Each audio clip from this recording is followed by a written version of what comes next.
अस्सलाम वालेकुम।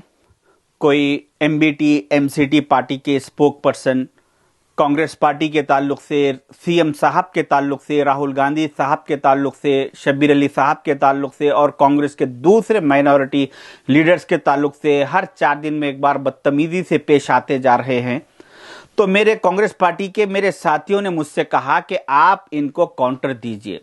तो मैं मेरे साथियों से बोला कि अभी हमारा उतना बुरा वक्त भी नहीं आया कि हम एक ऐसी पार्टी के स्पोक पर्सन को काउंटर दे जिस पार्टी का ना तो कोई एक कॉर्पोरेटर है ना तो कोई एक वार्ड मेंबर है।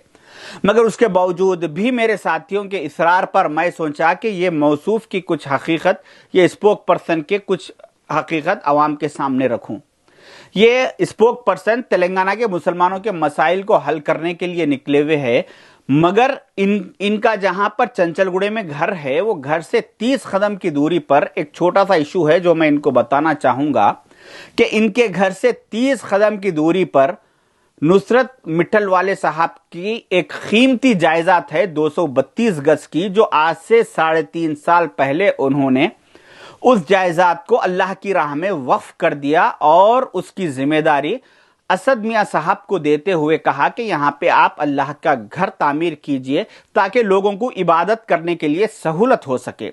तो जब असद मियां साहब वहां पे अल्लाह के घर की तामीर के लिए पहुंचे, काम शुरू कराने लगे, तो वहां पे कुछ लोग आकर काम रुकवा दिए और बोले कि इस इलाके में चाहे अल्लाह का घर बने या बंदों का घर बने, जब तक के मामूल नहीं दिया जाएगा उस वक्त तक घर नहीं बनाने की इजाजत नहीं दी जाएगी। तो मैं ये स्पोक पर्सन को कहना चाहूंगा कि आपके घर के सराउंडिंग के पहले इश्यूज को मुसलमानों के खत्म कीजिए, उसके बाद आप दूसरे मसाइल बराबर देखिए।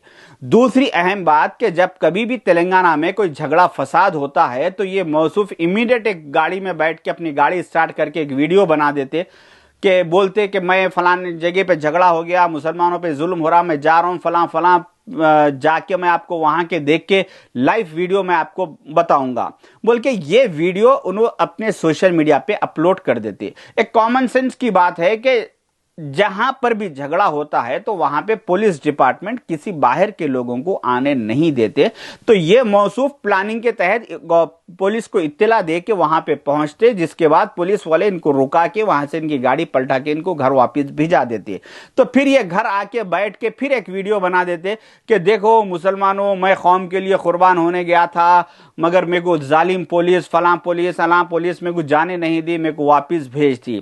तो इनका काम, ये एक्टिंग में गुल्लू दादा से भी ज्यादा बेहतरीन एक्टिंग कर लेते। इनका काम वीडियो बनाने की हद तक ही है, इससे आगे इनका काम नहीं होता। कांग्रेस के दूसरे माइनॉरिटी लीडर्स बराबर अपना हर जिम्मेदारी निभा रहे हैं। जिस तरह से संगारेड्डी के मदरसे पे हमला हुआ तो कांग्रेस के सारे माइनॉरिटी चेयरमैन एक डेलीगेशन की तरह जाके डीजी साहब को, कमिश्नर साहब को, सबको एक रिप्रेजेंटेशन देके उन जालिमों के खिलाफ सख्त कार्रवाई करके उन लोगों को जेल भिजवाने का काम किया।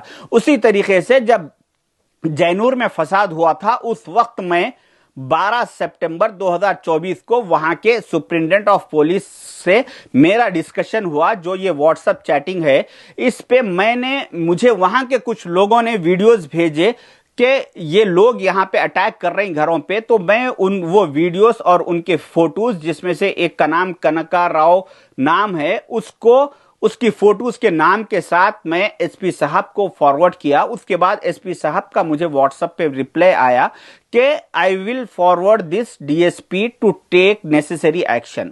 उसके बाद मैं एसपी साहब को थैंक्स बोला। फिर उसके कुछ देर के बाद एसपी साहब ने मुझे मैसेज करके इत्तला दी कि ये आदमी अरेस्ट हो चुका है। तो ऐसे मेरे पास हमारे काम के 50 प्रूफ है जो कि हमारे दिल में, हमारी जबान पे फॉर्मेलिटीज के लिए नहीं बल्कि दिल में कौम के लिए दर्द है। जहां कहीं पर भी मुसलमानों के खिलाफ, मुसलमान पे जुल्म होता, उनके साथ नाइंसाफी होती, हम बराबर आवाज उठाते। तो मेरा बोलने का मतलब यह है कि मेरे पास ऐसे 50 प्रूफ है, मगर मैं आज तक कभी किसी को बताया नहीं और बताऊंगा भी नहीं। एक ये मजबूरन मैं जैसो आवाम को बताने के लिए ये मेरी व्हाट्सएप चैटिंग में सोशल मीडिया पे डाला हूं, ताकि नेक्स्ट अगर मैं ऐसी डालते रहा तो दूसरे वक्त में दूसरे बड़े ऑफिसर्स मेरे से व्हाट्सएप चैटिंग करने के लिए हिचकिचाते, वो आगे पीछे होते, वो एहतियात करते। इस वजह से मुझे हीरो काम से मतलब है, हीरो बनने का मुझे शौक नहीं है, फेमस होने का, मुसलमानों की लाशों पर, मुसलमानों के इश्यू को बिगाड़ के हीरो बनने का या फेमस होने का शौक नहीं है, जैसा दूसरे लोगों को शौक है। मुझे अल्लाह ताला ने जितनी इज्जत दी उतनी अल्हम्दुलिल्लाह काफी है। रहा सवाल दूसरा, तो इसी बात से मैं एक बात ये कह देना चाहूंगा कि अगर कोई कांग्रेस पार्टी के ताल्लुक से, राहुल गांधी साहब के ताल्लुक से, सीएम साहब के ताल्लुक से गैर जिम्मेदाराना अल्फाज का अगर इस्तेमाल करेंगे, अगर पॉलिटिकल अगर कुछ इख्तिलाफ है, बोलना है वो अलग चीज है, मगर बदतमीजी से अगर पेश आएगा तो मैं ऐसे लोगों की डेट ऑफ बर्थ से डेट ऑफ टिल डेट तक की हिस्ट्री निकाल के आवाम के सामने रख दूंगा। शुक्रिया, अल्लाह हाफिज।